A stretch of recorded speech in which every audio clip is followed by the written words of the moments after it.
Welcome to the Bronx Journal. I'm Shelley Williams.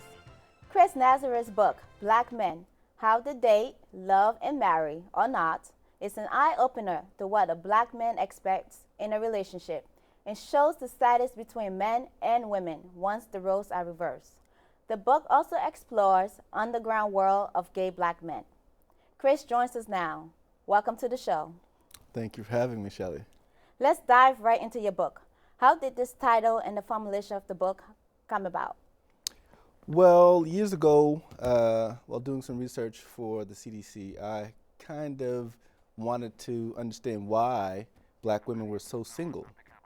At the time, there were about 70% of African American women who had children were single and had never been married, to a tune of 54%. So I wanted to know why. Tell me, why is finding a quality relationship in your 30s such a challenge?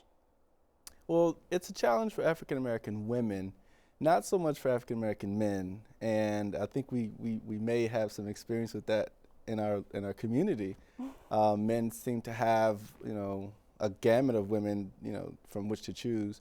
African American women, however, seem to not be able to build relationships that are long lasting and involve commitment of any sort. They can find the relationships, but they tend to be more of what I call serial monogamy, which is about 6 months to a year of having one partner, but not really going much further. I know this book is called Black Men, but does the challenge also pertains to other races? Well, I can't say I'm so much of an expert on other races, but this is a comparative study. I mean, this is sort of comparing African American men and women to every other culture on earth. And it seems to be that there are particular, I hate to say pathologies, but there are particular issues with pair bonding in the African American community that other cultures just don't share. Why is it that black men have such a bad reputation when it comes to dating? Is it because they don't know how to approach women the right way? Or is there a right way? No, I think you would have every kind of approach that any other man would have. And it's not the approach. That's not the problem. The problem is sustaining relationships. And it's more issues dealing with responsibility, empathy, and a sense of conservation. And these three principles are basically what distinguishes a child from an adult. And I hate to say, the whole boy thing, but we have a lot of adult boys in our community, and they just can't maintain relationships with women for these reasons. That's very understandable. Does cultural differences really influence the way one may perceive sex? Well, I think the cultural origins of particularly Europeans versus African Americans is what I speak about in the book. If we wanted to go to so-called Latino, so-called Hispanic communities, we would have a great array of who would we consider Hispanic. Some of them are African descended. Some of them are former slave populations. So they have a lot of the same issues that I write about in the book for African American men. On the other hand, you have people from non-slave communities, non-slave origins who are Hispanic who don't have those issues whatsoever. But to keep it simple, I just compared African Americans to Europeans. And the cultural origins are so different in the way we pair bond, in our original sense, that yes, it's a marked difference. You stated in your book that right now in the human race it's normal for a man to have more than one partner. Are you really telling me that it's impossible for a man to be faithful to one woman? No. I say in the book, if we go with cultural origins of biology, or biological origins of culture, I should say, which is more accurate. In climates south of the equator, we have cultures that developed in areas where there was plenty to eat. There was plenty of food, there was plenty of sunshine, warmth. The seasons were relatively mild. So the idea that you could have a large family was okay because you could feed everyone. Everyone ate at all times. There were little animals running everywhere. There was things hanging from trees you could eat. There was food, abundance of food in temperate and tropical climates. When you go to Northern Europe, it's sort of a different kind of a scenario where during the last ice age, when the European phenotype was developed, it was a very harsh climate, very harsh conditions where things didn't grow on the ground. Food sources were large animals, which could make the humans a food source. And this kind of harsh and scarce conditions made the biological development for small families a priority. So if you have a small family priority, you're going to have one woman. You're going to have no cousins hanging around, no aunts and uncles. Your old people, when they're useless, they have to move along, because they're taking up resources.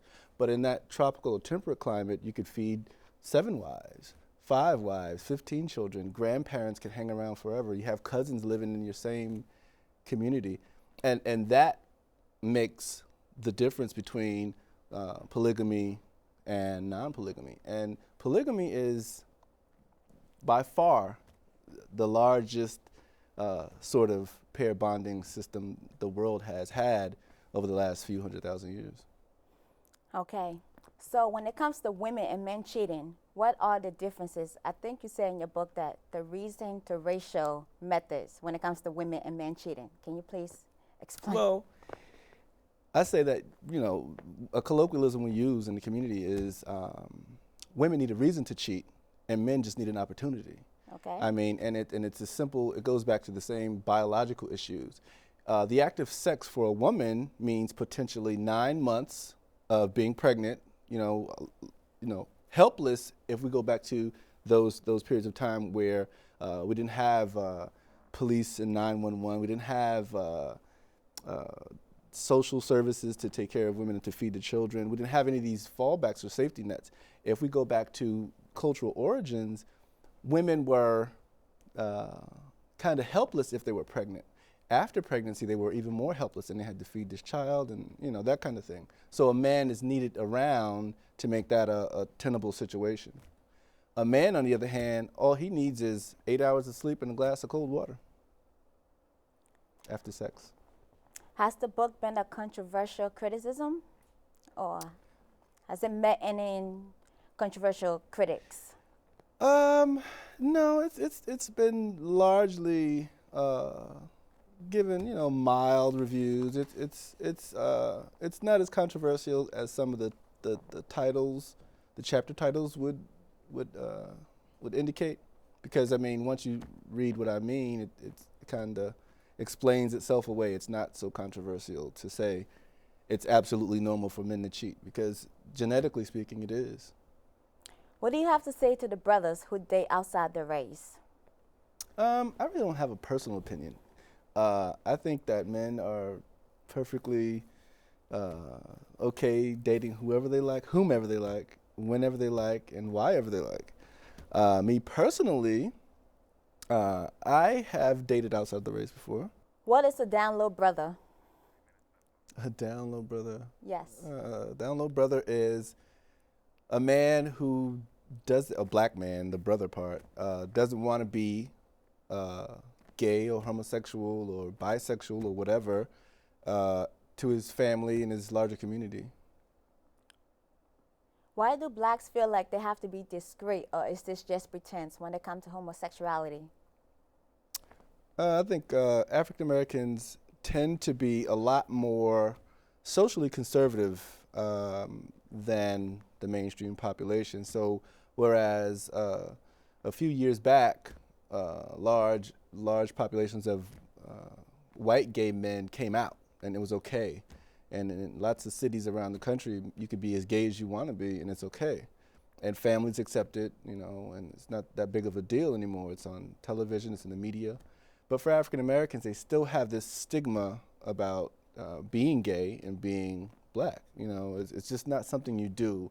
Your family could disown you. Your parents feel, ashamed or whatever, and it's just not something that they do.